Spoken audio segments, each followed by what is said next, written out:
Hi, Deepa Rani Shekhar from Transform Life Programs. Love and light. Friends, today I'm going to talk about the importance of making choices. There's no point in cribbing that life is not happening. Life doesn't happen when we don't make a choice. Every single thing happening in our life is a choice that we have made. So that is what I'm going to talk about.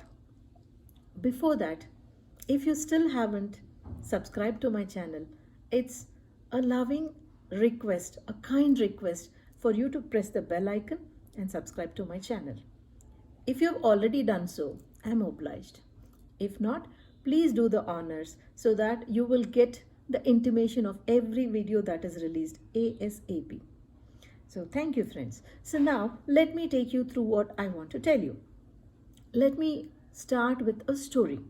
I love telling stories, and I'm sure you love listening to stories.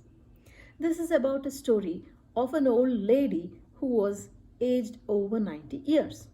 That's a lot of years put onto a person where the body is almost giving away, but the spirit was not.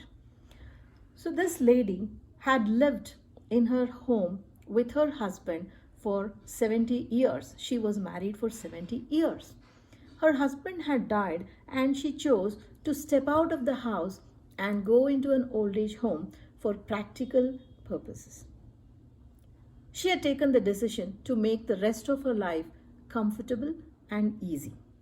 But it is a little hard to leave the house with all the memories where she had her children, where the children grew up, where the grandchildren and the children came to visit her, all the fond memories of the life that she lived with her husband.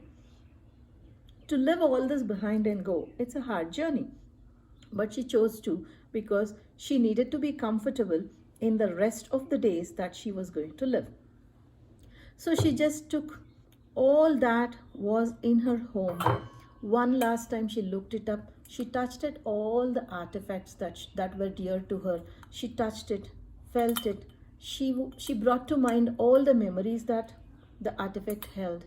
She felt the emotions behind them. It was overwhelming. And then she put back all that she had taken away from the place, and she was ready to go. She went into her room, chose the best dress. Her bag had already been packed. She chose the best Sunday clothes she had, wore them, and then she did her face. She put on a little makeup. She chose the color of the lipstick. She touched her eyes a bit, did her hair very beautifully, and then chose a beautiful flower from the garden, put it in her hair, trimmed her hat, wore the hat, wore a little bit of pearls around her neck, looked herself up. She was satisfied. And then she put on a little bit of perfume and then stepped out, and her luggage was ready. The cab was waiting. So the person driving the cab came up to help her with the luggage. She had already bid goodbye to all her neighbors and friends. So as they drove, she looked one last time at the house she had lived for 70 years. Friends, 70 years. But trust me, she did not cry. She went with joy of having lived there and living behind all the memories. And she looked at the sunset, spoke about the beauty of nature, spoke about the very nicely maintained roads, the lawns, the parks to the driver. And then she inquired about him, his wife, his children, his family, how he made ends meet, and all that she could possibly talk. And then he had a little worry about a child who was still not talking, who was 3 years old. She told him to apply a little honey every morning and said that the child would probably start talking. She gave a little solace to the man. And as he dropped her off, she tipped him generously, and she was ushered in by the attendants of the old age home. As she stepped in, the luggage was taken, and as she was being taken to her room, as she was being helped, the attendant, the lady, kept telling her about how her room was. She said, "Let me explain to you how your room looks. It has beautiful peach color curtains. It's a ivory white paint with off-white furniture. It has got a beautiful desk, a chair, a lamp, and it has got soft, nice bed with nice matching pillows because you wanted it. We have a nice flower embroidered on the I'm sorry, cushion and pillows overlapping itself. The pillow cover and all that you asked for is kept.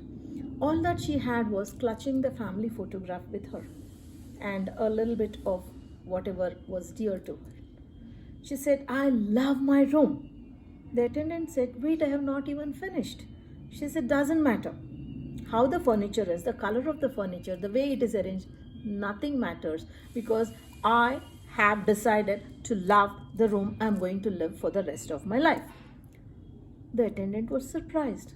She said, oh, really? Our friend said, yes, it is a choice I have made. Everything is a choice which stems from within.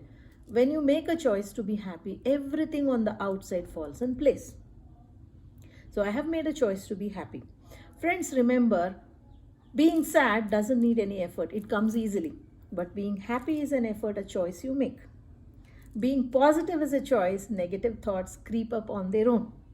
So also, being strong is a choice you make. Being weak is it just happens. So what are you choosing? Are you choosing to be happy? Are you choosing to be thankful? Or are you letting complaints make the best of your life? So whatever you choose here is what is going to be reflected in your life, and that is how your life is going to be. This is not some random old lady. This is the story of Ali MacGraw, the iconic actress of the love story. So when people make choices to be happy, we are happy. For example, take the 1.5 years that we have lived, or we, for example, at least the last 16 months. Life has never been the same. The pandemic has turned our lives topsy-turvy. It's never the same. The mask has become a very vital part of our lives. And we have not meeting people as much as we used to. We are not attending concerts and shows like we used to. How many of us are complaining and cribbing about it? Are we? Then we should be doing that. We should be happy that we are still alive. We should make a choice to be happy that we have enough food, we have a house, we have enough people to care about us. Instead of cribbing about what's not there, can we be happy and build on our immunity to take all this in stride and still be healthy and happy? So what can we do about it? Raise with a thankful heart. Every day when you get up, be very happy. This is what Ali MacGraw said. I can as well crib about all the aches and pains in every part of my body, or be grateful and happy about every part that is still working. Can we also do that? Can we be happy for all that is still happening in our lives? Just because we are alive, don't you think we have to be happy? This is a passing phase which is going to go. Are we going to center our lives on that? I don't think so. I don't want to do that. Would you want to do that? Again, it's a choice. Nobody can force somebody make a choice. So let us be very happy to do what we like to do and like what we do. Let us build our immunity. Do you know that laughter builds immunity? Can we laugh? Oh my God, but I don't have anybody to laugh with. Connect on a Zoom call. Connect on a video call. Share jokes, share anecdotes, and laugh with people. See that you are very happy for whatever you have, very grateful for all the kindness that life is giving to you. And this makes a difference. So let us choose to be happy, because happiness is a choice. If you choose to be complaining, life will give you ample chances to keep complaining. If you're grateful, the universe gives you ample choices to be grateful. So what would you like to choose? Would you like to choose the best to be happy? And let's do that. How do we do that? It is very simple. If you are just calling a friend and asking how they are doing, if they have been sick, Somebody is going through a grief of bereavement, just let them know that you're thinking of them. You cannot change the grief for them, but just letting them know that you're there for them to talk to gives them strength. Letting them know that you understand gives them strength. If there is someone who's sick, ask them if they need you to pick up something for them. Maybe food, maybe milk. That makes them happy. If there is someone who's going through a bad day, just tell them it's okay. These small things will be remembered by the universe. The universe is definitely not bothered about your goal based achievements. How you connect from your heart, how you make another heart feel is what the universe registers in your account of tally. Would you like to be happy and keep people happy? If yes, give me a thumbs up. Thank you so much for joining me. Deepa Rani Shekhar from Transform Life Programs. Love and light.